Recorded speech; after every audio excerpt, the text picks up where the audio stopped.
আল্লাহর নৈকট্য লাভ করা, আল্লাহ পাক রব্বুল আলামিনের সন্তুষ্টি অর্জন করা, এটা হচ্ছে বাংলা ঢাকা আরবি। আরবিতে কুরবানি বাংলা অর্থ হবে কি নৈকট্য লাভ করা, কিন্তু বাংলাতে যে কুরবানি বলা হয় এর মানে হচ্ছে বলিদান, উৎসর্গ করা, বিসর্জন করা।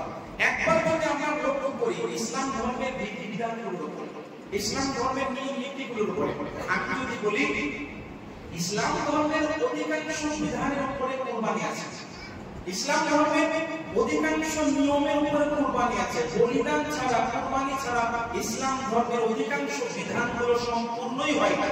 बोलते किभाবে? अगर आप गौर करें इस्लाम में बहुत से अहकाम है जो कुर्बानी के जरिया ही शुरू होता है।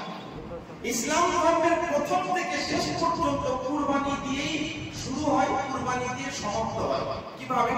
আপনারা আমরা নামাজ পড়ছি, একবার লক্ষ্য করে দেখেন নামাজের মধ্যে বলিদান আছে না নাই, নামাজের মধ্যে কুরবানি আছে না নাই। বলবেন কিভাবে হুজুর? কুরবানি মানে তো জবাহ করা, এটা আমরা বলছি, কিন্তু অ্যাকচুয়ালি কুরবানির অর্থ হলো বলিদান, উৎসর্গ করা, বিসর্জন করা। তো কুরবানি এই শব্দটা নামাজের মধ্যে পরিলক্ষিত হবে। কিভাবে? কুরবানি এটা নামাজের মধ্যে বিদ্যমান। নামাজ আদায় করার আগে যে কোনো বান্দাকে নিজের মূল্যবান সময়কে বলিদান করতে হয়, তবে ওই বান্দার নামাজ কবুল হয়। नमाज के अंदर अपने मुअस्सस महबूब तरीन वक्त को कुर्बान करना पड़ता है, तभी नमाज मकबूल होती है। तो नमाज के ভিতরে সময়কে কুরবানি করা হয়, সময়কে বিসর্জন করা হয়। অনুরূপভাবে রোজা, রোজার মধ্যে কি কুরবানি নেই? রোজার মধ্যেও কুরবানি আছে। আপনি আমি তো রোজা অবস্থায় থাকলে আপনার কাছে যতই উৎকৃষ্ট খাদ্য দ্রব্য, ভোগ্য সামগ্রী আপনার আমার সামনে থাকলেও আমি আপনাকে খাই, আমি আপনি খেতে পারি না। ইউ কান্ট, নিতেই পারবেন না। কেন? আপনি আমি রোজা অবস্থায় আছি। তাহলে বোঝা গেল রোজা অবস্থায় অনেক উৎকৃষ্ট খাদ্য দ্রব্য, ভোগ্য সামগ্রীকে আমরা বিসর্জন করি, তবেই আমাদের সিয়াম সাধনা আল্লাহ পাক কবুল করে। तो रोजे के अंदर भी कुर्बानी है।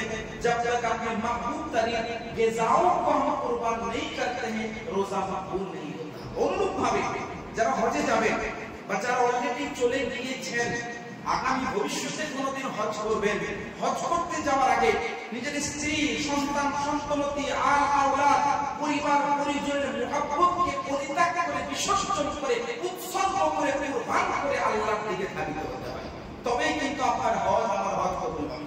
হজে গিয়েও যদি কাবা ঘরের সামনে গিয়ে যদি নানান দুনিয়াবি খেয়াল নিয়ে যদি হজ করি, কবুল হবে? নানান দুনিয়াবি চিন্তা ধারণা নিয়ে যদি কল্পনার মধ্যে এনে যদি হজ করে, হজ কবুল হবে না। তাহলে হজের মধ্যে গিয়েও কুরবানি করতে হয়, বিসর্জন করতে হয়, নিজের মুহাব্বতকে, দুনিয়াবি প্রেম প্রীতিকে আপনার অন্তর থেকে গতিবোধ করতে হয়।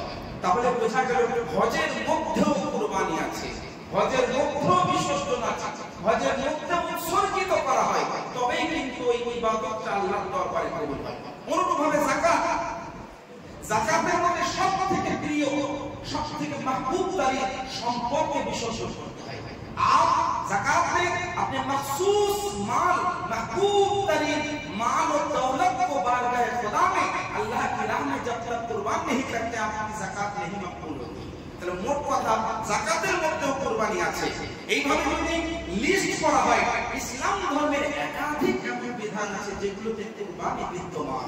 কুরবানি ছাড়া ওই ইবাদত আল্লাহর দরবারে কবুল হয় না, বিসর্জন ছাড়া আল্লাহর দরবারে কুরবানি কবুল হয় না, নামাজ, ইবাদত ইত্যাদি কবুল হবে না। তাহলে মোট কথা কুরবানি শব্দটা যদিও বছরে একবার আমরা শুনতে পাই, যদিও বছরে আপনারা একবার শুনতে পান, কিন্তু অ্যাকচুয়ালি আপনার প্রত্যেকটা মুহূর্ত যখন আপনি আল্লাহর ইবাদত করবেন, কুরবানি শব্দটা, কুরবানির অর্থটা, কুরবানির মহত্বটা আপনার অন্তরের মধ্যে বিদ্যমান থাকতে হবে।